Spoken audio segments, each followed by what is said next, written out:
Friends, ఈరోజు మనము mother board గురించి పూర్తిగా మనం తెలుసుకుందాం.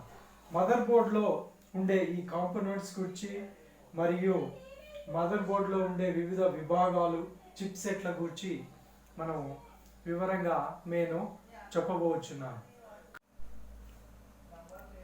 మనము ఈరోజు మదర్ బోర్డ్ గురించి నేర్చుకుందాం.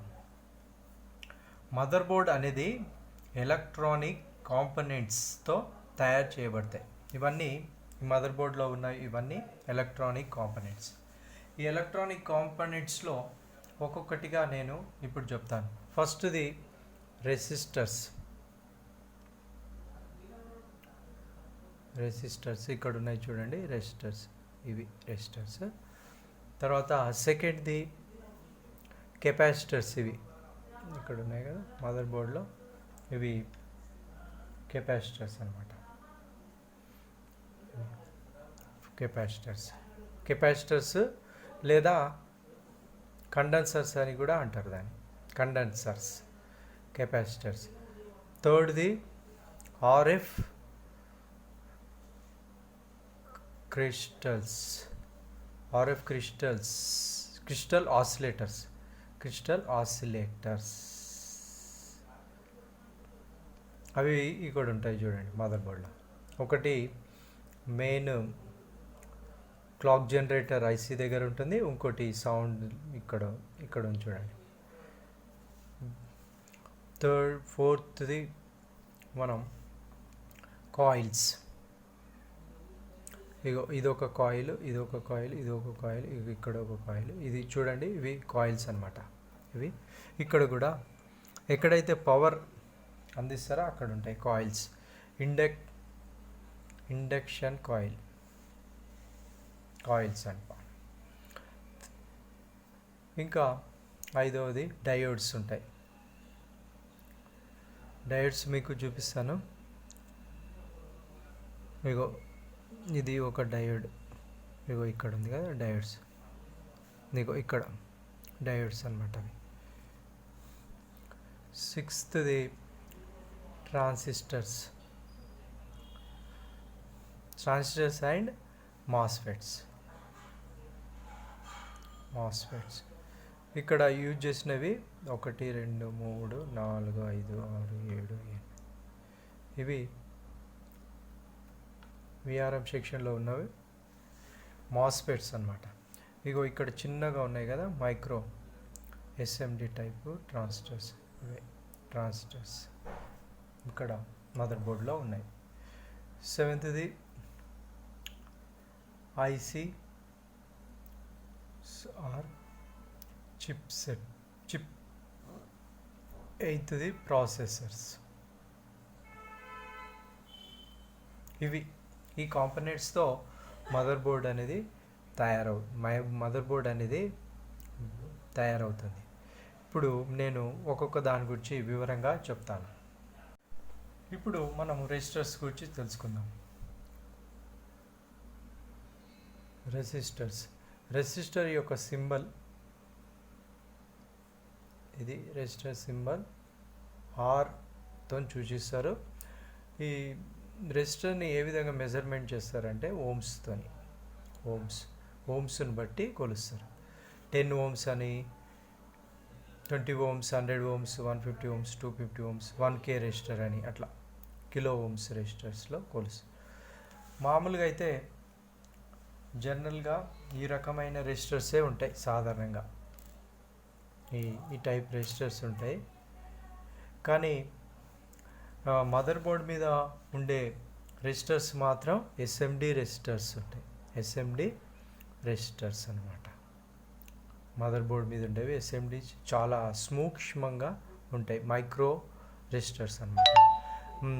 ఈ మదర్ బోర్డ్లో ఉండే రెసిస్టర్స్ 2 రకాలుగా ఉంటాయి. మామూలు రెసిస్టర్స్, తర్వాత నెట్వర్క్ రెసిస్టర్స్ అని ఉంటాయి అన్నమాట. మనము ఇప్పుడు ఈ రెసిస్టర్స్ యొక్క పనితనం ఏదో తెలుసుకుందాం మొట్టమొదట. తర్వాత మదర్ బోర్డ్ మీద అవి ఎక్కడున్నాయో నేను చూపిస్తాను. రెసిస్టర్ యొక్క పనితనం ఏంటంటే ఇవి కరెంట్ని నిరోధం చేసి వోల్టేజ్ని తగ్గిస్తాయి అన్నమాట. ఇప్పుడు ఎక్కడైనా సర్క్యూట్లో వోల్టేజ్ తక్కువ చేయాల్సిన చోట ఈ రెసిస్టర్స్ని వాడతారనమాట వోల్టేజ్ తక్కువ కావడానికి. అయితే ఇప్పుడు నేను ఈ మదర్ బోర్డ్ మీద ఉన్న రెసిస్టర్స్ని మీకు చూపిస్తాను. SMD type resistors.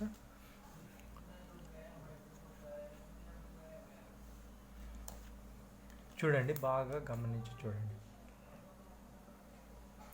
ఇగో ఇక్కడ ఉంది కదా చిన్నది మైక్రో, ఇది చిన్న రెసిస్టర్ అనమాట. దీని మీదే నంబర్ ఉంటుంది అనమాట. నంబర్ని క్యాలిక్యులేట్ చేస్తే ఈ రెసిస్టర్ యొక్క వాల్యూ మనకు తెలుస్తుంది. ఇక్కడ 2 ఉన్నాయి, ఇక్కడ ఒకటి ఉంది, ఇక్కడ ఒకటి ఉంది.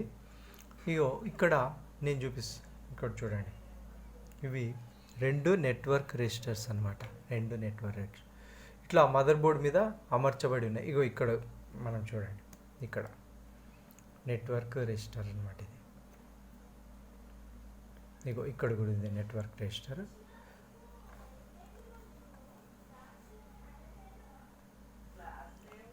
ఇక్కడ ఉన్నాయి రెసిస్టర్స్. ఈ విధంగా మీకు ఇక్కడ కూడా 2 కనిపిస్తున్నాయి నెట్వర్క్ రెసిస్టర్స్ అన్నమాట. నెట్వర్క్ రెసిస్టర్స్ ఏం లేవు, సేమ్ వాల్యూ గల రెసిస్టర్స్ ఏం చేస్తారంటే సిరీస్గా కానీ ప్యారలల్ కానీ ఉంటాయి అన్నమాట. దాంట్లో సిరీస్గా కానీ ప్యారలల్గా పెట్టి నెట్వర్క్ రెసిస్టర్స్ చేస్తారనమాట. ఇప్పుడు మనము కెపాసిటర్స్ గురించి నేర్చుకుందాం. ఇక్కడ మీకు చూపిస్తాను కెపాసిటర్స్. ఇవన్నీ కెపాసిటర్స్ ఇప్పుడు పొడవుగా ఉన్నాయి కదా. ఇక్కడ ఇవి కూడా కెపాసిటర్స్ అనమాట. ఇక్కడ ఉన్నాయి కదా ఇవన్నీ వీటిని ఎలక్ట్రోలైటిక్ కెపాసిటర్స్ అంటారనమాట. వీటిని ఎలక్ట్రోలైటిక్ కెపాసిటర్స్ అనమాట. కండెన్సర్స్ అని కూడా అంటారు. కండెన్సర్స్ అని ఉంటారండి. వీటి యొక్క సింబల్ నేను చూపిస్తా. ఇది పాజిటివ్, ఇది నెగటివ్ అనమాట. దీన్ని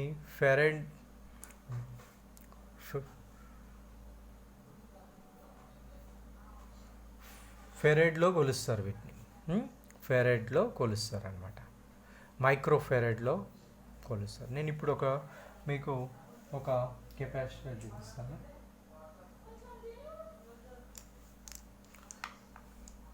చూడండి, ఇవి ఎలక్ట్రోలైటిక్ కెపాసిటర్స్. నేను దీన్ని ఏ విధంగా మనం చూడాలో నేను చెప్తాను.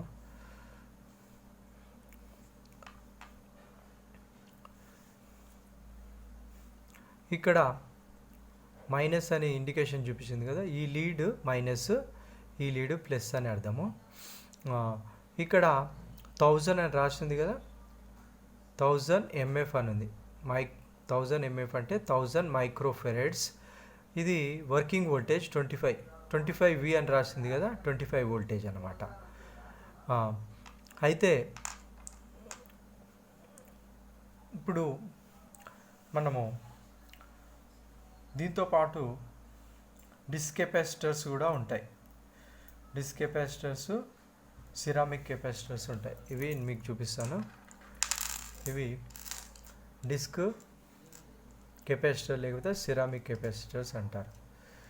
ఇవి ఏంటంటే వీటికి పొలారిటీ ఉండదన్నమాట. మనము ఎట్లయినా వాడవచ్చు. ప్లస్ మైనస్ ఏమీ ఉండవు వీటికి. ఏ డైరెక్షన్లో అయినా మనం వాడుకోవచ్చు. అయితే ఇవి మదర్ బోర్డ్ మీద నేను చూపిస్తాను. మదర్ బోర్డ్లో మాత్రం ఇంత పెద్దవి ఇలాంటివి ఉండవు. అవి మొత్తం ఎస్ఎండి టైప్ ఉంటుంది. SMD type disc capacitors. అవి మీకు నేను ఇప్పుడు చూపిస్తాను.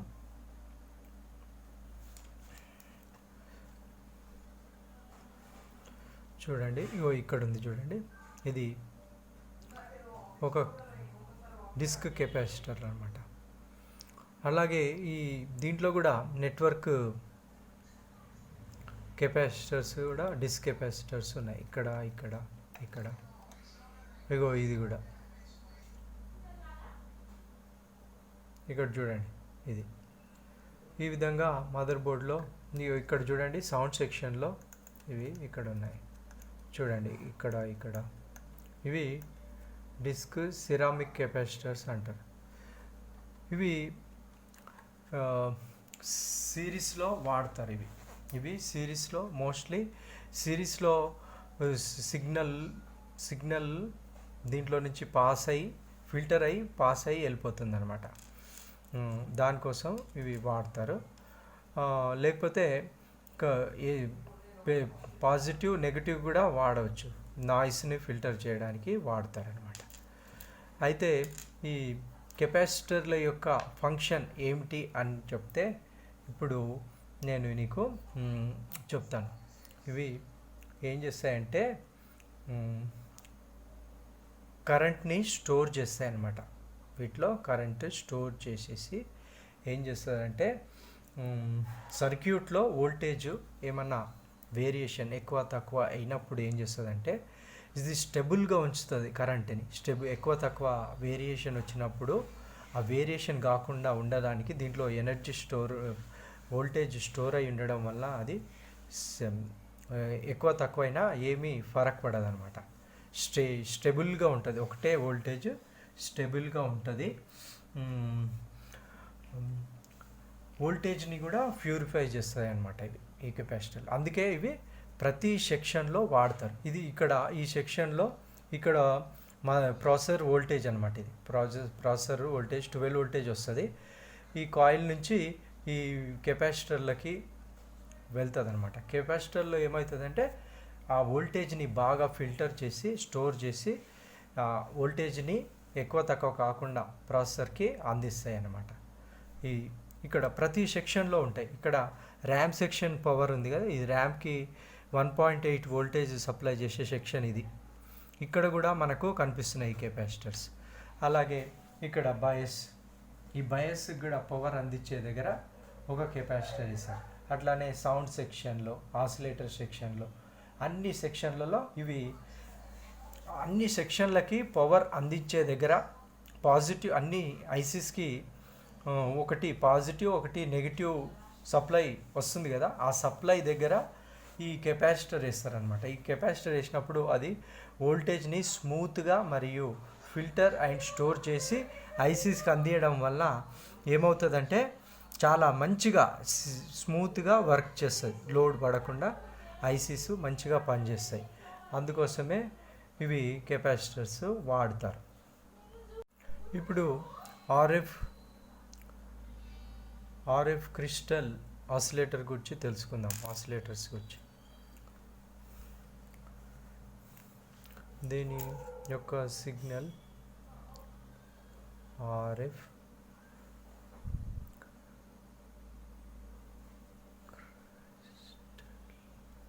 ఆసిలేటర్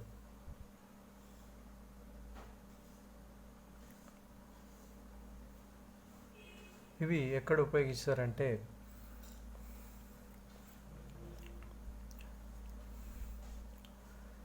క్లాక్ జనరేటర్ సెక్షన్ ఉంది కదా, ఇది క్లాక్ జనరేటర్ సెక్షన్ దగ్గర వాడతారు. ఇక్కడ కూడా క్రిస్టల్ వాడారు. ఇంకొకటి ఇక్కడ ఇది కూడా క్రిస్టల్ అన్నమాట.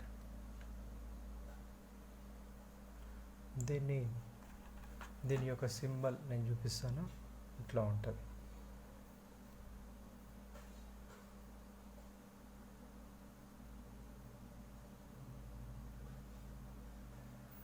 ఇది ఆర్ఎఫ్ క్రిస్టల్. ఇది ఏం చేస్తుందంటే ఫ్రీక్వెన్సీ జనరేట్ చేస్తుంది. ఇది క్లాక్ ఐసీ ఉంది కదా, ఈ క్లాక్ ఐసీకి అటాచ్ చేయబడి ఉంటుంది. దీంతో ఫ్రీక్వెన్సీ జనరేట్ చేయబడి ఇక్కడ నుంచి అన్ని సెక్షన్స్కి మొట్టమొదటిగా ఇది ఎఫ్ఎస్బి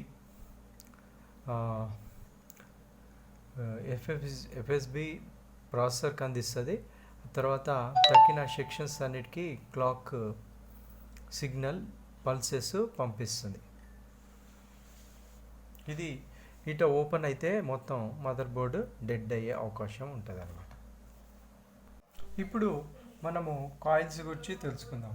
మదర్ బోర్డ్లో అవి ఎక్కడ ఉంటాయో చూపిస్తాను. ఇది ఒకటి కాయిల్, ఇగో ఇక్కడ కూడా ఒకటి ఉంది చూడ, కాయిల్ అనమాట. ఇగో ఇవి కాయిల్స్ అనమాట. ఈ బాక్స్ టైప్లో ఉన్నాయి కదా, ఇవి కూడా కాయిల్స్ అనమాట. ఈ కాయిల్స్ని ఒక కోర్ పైన కాపర్ చుట్టి ఉన్నదాన్ని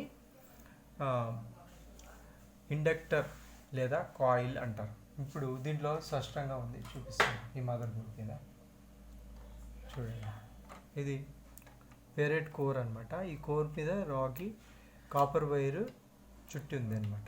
దీన్ని ఇండక్టర్ కాయిల్ అంటారు. ఇండక్టర్ కాయిల్ యొక్క సింబల్ నేను చూపిస్తాను. ఇండక్టర్ కాయిల్ అయితే దీని ఎల్ సింబల్తో చూపిస్తారు. తర్వాత దీని సింబల్ ఈ విధంగా ఉంటుంది, ఇట్లా ఉంటుంది. ఇది కోర్ అన్నమాట.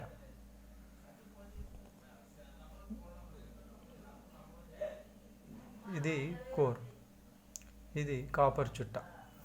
దీన్ని హెన్రీస్లో కొలుస్తారు అన్నమాట. ఈ వీటి యొక్క పని ఏంటంటే, ఇవి పవర్, ప్రతి సెక్షన్కి పవర్ సప్లై అందించే దగ్గర సిరీస్లో వీటి నుంచి పవర్ అందించబడతాయి ఆ సెక్షన్లకి. ఈ కాయిల్ నుంచి పవర్ ఆ సెక్షన్లకి ఇస్తారనమాట. వోల్టేజ్లో వేరియేషన్స్, అన్వాంటెడ్ వేరియేషన్స్ వస్తాయి. అనవసరమైన వేరియేషన్స్ ఏవైనా వస్తే ఇవి ఆ వేరియేషన్స్ని ఆఫ్ చేయడానికి ఇవి వాడతారనమాట మదర్ బోర్డ్ మీద. ఇప్పుడు మనము డయోడ్స్ గురించి తెలుసుకుందాం. ఇవి సాధారణంగా ఉపయోగించే ఇవి డయోడ్స్ అనమాట. ఇది జెనో డయోడ్, రకరకాల డయోడ్స్ ఉన్నాయి. ఈ డయోడ్స్ మదర్ బోర్డ్ మీద ఉండే డయోడ్స్ ఈ విధంగా ఉండవు. అవి చాలా సూక్ష్మంగా ఉంటాయి. ఎస్ఎండి డయోడ్స్ అంటారు మదర్ బోర్డ్ మీద ఉండేవి. ఇప్పుడు మనం డయోడ్స్ని యొక్క సింబల్ మీకు చూపిస్తాను. ఇది డయోడ్ యొక్క సింబల్. ఇక్కడ క్యాథోడ్ అంటారు, ఇక్కడ యానోడ్ అన్నమాట. అయితే ఇది డయోడ్ యొక్క సింబల్ అన్నమాట. మదర్ బోర్డ్ మీద నేను ఇప్పుడు చూపిస్తాను ఎక్కడెక్కడ డయోడ్స్ ఉన్నాయో.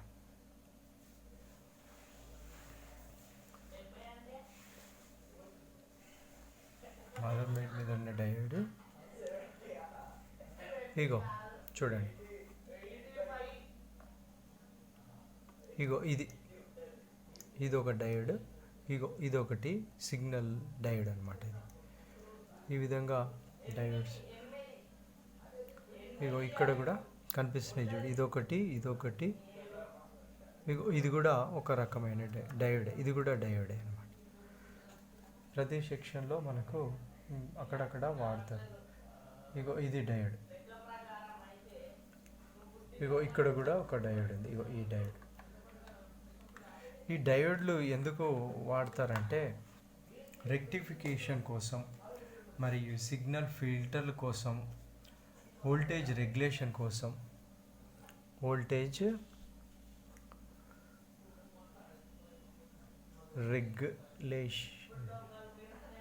రెగ్యులేషన్ కోసము, తర్వాత ఇంకేంటి ఏసీ నుంచి డీసీకి కన్వర్ట్ చేయడానికి, ఏసీ టు డీసీ, తర్వాత ఈ విధంగా రకాల డయోడ్స్ వాడతారన్నమాట. ఇప్పుడు మనము ట్రాన్సిస్టర్స్ గురించి తెలుసుకుందాం. కామన్గా అయితే ట్రాన్సిస్టర్స్ ఈ విధంగా ఉంటాయి. రకరకాల ట్రాన్సిస్టర్స్ మీకు చూపిస్తున్నాను, ఈ విధంగా ఉంటాయి. కానీ మదర్ బోర్డ్లో ఉపయోగించేవి ఎక్కువగా మాస్ఫెట్స్ ఎక్కువగా వాడతారనమాట. మాస్ఫెట్స్ ఎక్కువగా వాడతారనమాట. అయితే ఇప్పుడు ట్రాన్సిస్టర్స్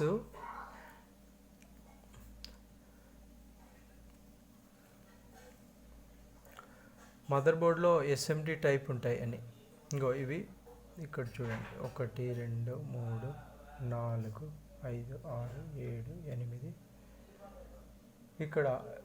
ఇక్కడ కూడా ఉన్నాయి చూడండి. ఇవి మాస్ఫెట్స్ అన్నమాట, పవర్ రెగ్యులేట్ చేయడానికి ఉపయోగించిన మాస్ఫెట్స్. అయితే ఈ ట్రాన్సిస్టర్లలో కూడా మనకు 2 రకాలుగా ఉంటాయి. ఒకటి ఎన్పిఎన్, ఇంకోటి పిఎన్పిఎన్. తర్వాత అట్లానే మాస్ఫెట్లో కూడా ఎన్ టైపు, పి టైపు ఉంటాయి మాస్ఫెట్లో కూడా. అయితే ఈ ట్రాన్సిస్టర్స్ అనేవి ఒక స్విచ్ లాగా పనిచేస్తుంది. తర్వాత యాంప్లిఫై చేయడానికి, వోల్టేజ్ రెగ్యులేట్ చేయడానికి, ఆసిలేటర్స్ చేయడానికి కూడా ఈ ట్రాన్సిస్టర్స్ని వాడతారు. ట్రాన్సిస్టర్స్ యొక్క సింబల్ ఈ విధంగా ఉంటుంది.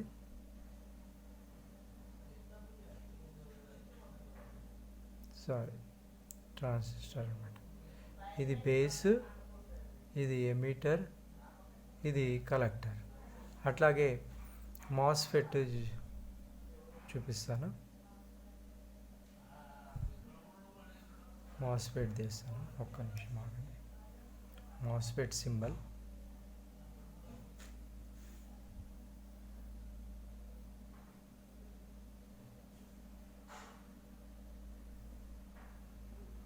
మాస్ఫెట్.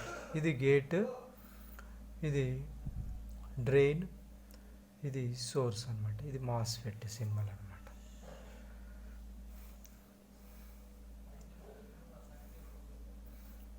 సో ఇప్పుడు చూపించారు కదా, ఇవి మాస్ఫెట్స్. ఎస్ఎండి టైపు ట్రాన్సిస్టర్ ఇక్కడ ఉంది చూడండి, చూపిస్తాను. ఇవి ఇంకో చిన్నగా ఉన్నాయి కదా, ఇవి ట్రాన్సిస్టర్. ఇక్కడ మనకు చాలా చోట్ల కనిపిస్తాయి చూడండి. ఇగో ఇక్కడ ఉన్నాయి కదా, ఇగో ఇవి ట్రాన్సిస్టర్స్. ఇగో ఇక్కడ ఇవి ఎస్ఎండి టైప్ ట్రాన్సిస్టర్స్. ఇవి మాస్ఫెట్స్ అన్నమాట. ఇక్కడ ఉన్నాయి కదా, పవర్ రెగ్యులేట్ చేయడానికి వాడతారనమాట. ఎస్ఎంపిఎస్ నుంచి వచ్చిన కరెంటు డైరెక్ట్గా ఈ కాయిల్స్ నుంచి ఫిల్టర్ అయిన తర్వాత వీటి నుంచి రెగ్యులేట్ అయ్యి ఫాస్ట్ స్విచ్చింగ్ అయిన తర్వాత ఈ కెపాసిటర్ల నుంచి ఈ ప్రాసెసర్కి వోల్టేజ్ ఇస్తారనమాట.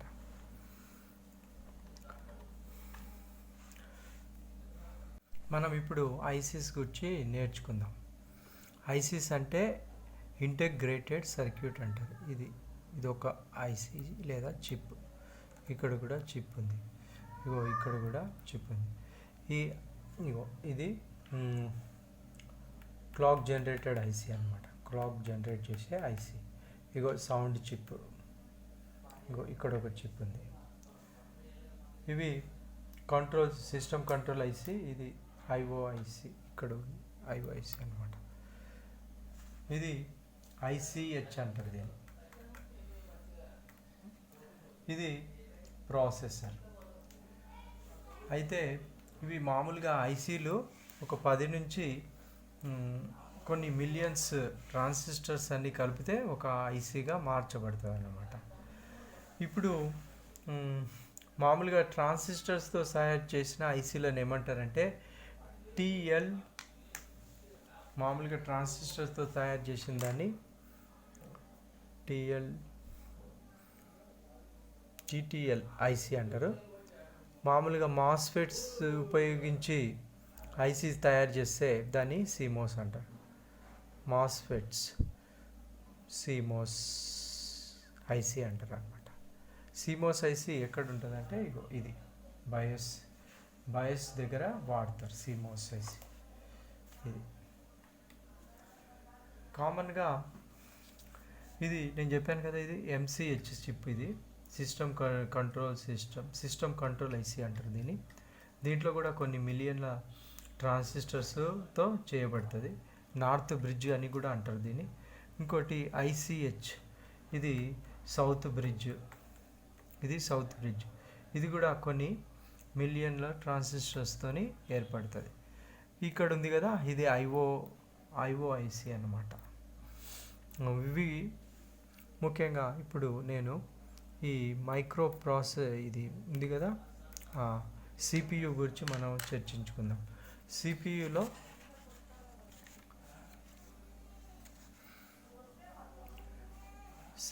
అయితే మామూలుగా FIFO-లో అయితే 30 మిలియన్స్ నుంచి 188 మిలియన్స్ వరకు ఉంటాయి ట్రాన్సిస్టర్స్. i3 అయితే 1.400 బిలియన్స్ ట్రాన్సిస్టర్స్ ఉంటాయి. i7లో అయితే 1.750 బిలియన్స్ ట్రాన్సిస్టర్స్ యూజ్తో ఇవి తయారు చేయబడతాయి అన్నమాట. సో ఫ్రెండ్స్, మనము ఈరోజు పూర్తిగా మదర్ బోర్డ్ గురించి తెలుసుకున్నాము. ఇంకా కొన్ని చిప్స్ మిగిలిపోయినాయి. చిప్స్ అంటే ఫ్యూజు, ఇగో ఇక్కడ ఒకటి ఉంది, ఇవి ఫ్యూజ్ అనమాట. అక్కడక్కడ కొన్ని ఫ్యూజులు ఉన్నాయి.